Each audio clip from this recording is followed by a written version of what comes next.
ஹல்லேலூயா, price Lord. எப்படி இருக்கீங்க? கர்த்தர் உங்கள் அனைவரையும் ஆசீர்வதிப்பாராக. மீண்டுமாக உங்களை சந்திப்பதில் மிக்க மகிழ்ச்சி அடைகிறேன்.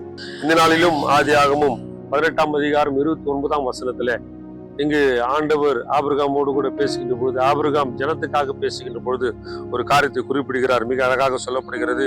18ஆம் அதிகாரம் 29ஆம் வசனத்திலே, அவன் பின்னும் அவரோடு கூட பேசி 40 நீதிமான்கள் அங்கே காணப்பட்டாலோ என்றான்.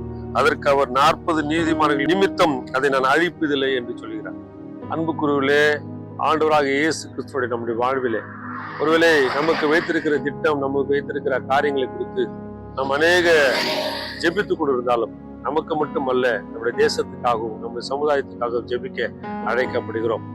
அதனால மனம் திரும்புகிற ஒரே பாவி நிமித்தம் பரலோக ராஜ்யத்தில் மிகுந்த சந்தோஷம் என்றால், அநேக பாவிகள் திரும்பினால், மனம் திரும்பினால் மிகப்பெரிய ஒரு கொண்டாட்டமாக காணப்படும்.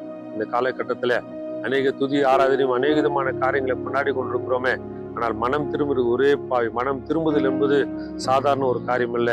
அது ஒவ்வொரு நாளும் நடைபெறுகிற ஒரு காரியம். அதனால இந்த வார்த்தை கேட்டுக்கொண்டிருக்கிற அன்பு சகோதரனே, சகோதரி, நம்முடைய வாழ்விலே ஒவ்வொரு நாளும் ஆண்டவர் ஒரு மாற்றத்தை எதிர்பார்த்து கொண்டிருக்கிறார்.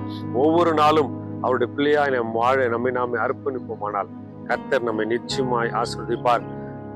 நம் மூலமாக, நாம் பெற்றுக்கொள்கிற அபிஷேகத்தின் மூலமாக, நாம் பெற்றுக்கொள்கிற ஆசீர்வாதத்தின் மூலமாக நாம் மட்டுமல்ல, நம்முடைய குடும்பமும் ஆசீர்வதிக்கப்படும். பரலோகத்திலே நாம் குடும்பமாக, நம்முடைய தேசமாக நாம் நின்று கடவுளை ஆராதிக்கலாம். கர்த்தர் தாம் இந்த வார்த்தைகளை ஆசீர்வதிப்பாராக. ஆமென். ஹல்லேலூயா.